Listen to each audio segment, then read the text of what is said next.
നമസ്കാരം സുഹൃത്തുക്കളെ, ഇന്നെ മോള് പറഞ്ഞിട്ട് ഇതിനൊരു സ്പെഷ്യൽ മീൻ ഫ്രൈ ആണ്, സ്പെഷ്യൽ മസാല ആയിട്ടുള്ള സ്പെഷ്യൽ മീൻ ഫ്രൈ ആണ് നമ്മൾ ചെയ്യുന്നത്. അതിനുവേണ്ടി നല്ല മാംസമുള്ളൊരു മീനെ എടുത്ത് ക്ലീൻ ചെയ്തിട്ട് നടുകെ കീറുക. നടുകയാണ് കീറേണ്ടത്, ശ്രദ്ധിക്കുക. നല്ല മാംസമുള്ള മീനെ സെലക്ട് ചെയ്ത് നടുകെ കീറിയിട്ട് അതിനകത്ത് സ്പെഷ്യൽ മസാല നമ്മൾ അരച്ച് ചേർക്കാൻ പോകുക. ഈ മസാലയ്ക്കായിട്ട് നമ്മൾ ചേർക്കുന്നത് മഞ്ഞൾപ്പൊടി, മുളക് പൊടി, പച്ചക്കുരുമുളക്, കരിയാപ്പില, ഇതിനെല്ലാം ഉപ്പും ചേർത്തിട്ട് നല്ലപോലെ അടിച്ച് പേസ്റ്റ് ആക്കിയിട്ട് മീനിൻ്റെ നടുഭാഗത്ത് നല്ലപോലെ തേക്കുക. തിരിച്ച് മറിച്ചു വിട്ട് എല്ലാ ഭാഗങ്ങളിലും നല്ല വൃത്തിയായിട്ട് മസാല തേച്ചിട്ട് മീനെ 2 മുതൽ 3 മണിക്കൂർ ഈ മാരിനേഷൻ മീനിലേക്ക് പിടിക്കാൻ വേണ്ടി വെക്കുക. അതിനുശേഷം ഒരു പാനിൽ നല്ല പച്ച വെളിച്ചെണ്ണ തന്നെ ഉപയോഗിക്കണം. വെളിച്ചെണ്ണ ഒഴിച്ചതിന് ശേഷം നല്ലപോലെ തിളയ്ക്കുമ്പോൾ അതിൻ്റെ അടിയിൽ തീർത്ത് കരിയാപ്പില ഇടുക. കരിയാപ്പില ഇട്ടിട്ട് ശേഷം അതിൻ്റെ മുകളിലാണ് ഈ മീൻ വെക്കേണ്ടത്. കരിയാപ്പിലേക്ക് ഇട്ടിട്ട് അതിൻ്റെ മുകളിലാണ് മീൻ വെക്കേണ്ടത്. അത് എന്തിനാണെന്നറിയോ, കരിയാപ്പില ടേസ്റ്റ് പിടിക്കുന്നത് മാത്രമല്ല മീൻ കരിയത്തുമില്ല.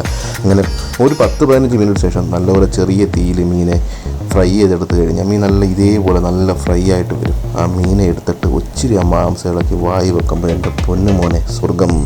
മോളെ, മീൻ ഫ്രൈ എങ്ങനെ ഉണ്ടായിരുന്നു? സൂപ്പർ